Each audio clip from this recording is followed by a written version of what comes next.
Chloroplast chloroplast is one of the kind of cell organelle, double membrane organelle है। तो जैसे कि आप देख सकते हैं, ये डायग्राम है क्लोरोप्लास्ट का। So let's see its labeling, right? So the outer membrane, it's the outer membrane, this one, and the second membrane is known as inner membrane, दो membrane है। और जो स्पेस है इन दोनों के बीच में, इसको हम बोलते हैं इंटर मेम्ब्रेन स्पेस। अब बात आती है कि मेम्ब्रेन के अंदर क्या है। So the fluid present inside the membrane is known as stroma, fluid part, और मैट्रिक्स भी कह सकते हैं हम, matrix, right?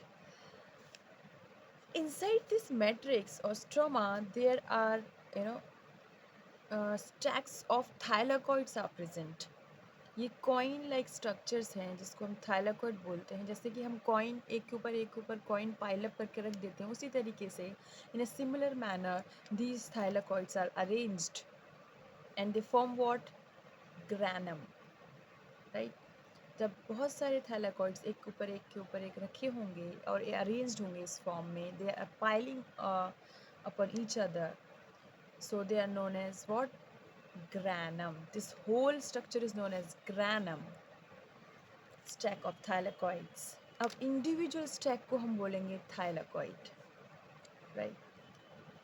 This is stroma lamella, lamellae, stroma lamellae, and chloroplast is one of the kind of plastid. So we know this thing कि plastid का अपना एक DNA होता है, अपना DNA सर्कुलर DNA होता है, chloroplast circular DNA. So this is all these things are the basic composition of chloroplast. Outer membrane, inner membrane, stroma, double membrane structure है, स्ट्रोमा है, स्ट्रोमा में थाइलाकॉइड्स हैं। थाइलाकॉइड्स को एक साथ स्टैक, ग्रुप ऑफ स्टैक है और एक साथ लगे हुए अरेंज्ड हैं, तो उसको हम ग्रेनम बोलेंगे। लेट्स सी कि chloroplast comprises of what, double layered envelope, एक ग्रैनुलर स्ट्रोमा और मैट्रिक्स। 50% प्रोटीन जो क्लोरोप्लास्ट का है वो इसी में आ जाता है। लैमिलर सिस्टम है, this lamellar system right attached with the granum. Chloroplast DNA है, circular double standard DNA. Osmophilic globules हैं जिसको हम प्लास्टोग्लोबुली बोलते हैं, all this are globuli. Fine, this is the basic structure of chloroplast. Thank you.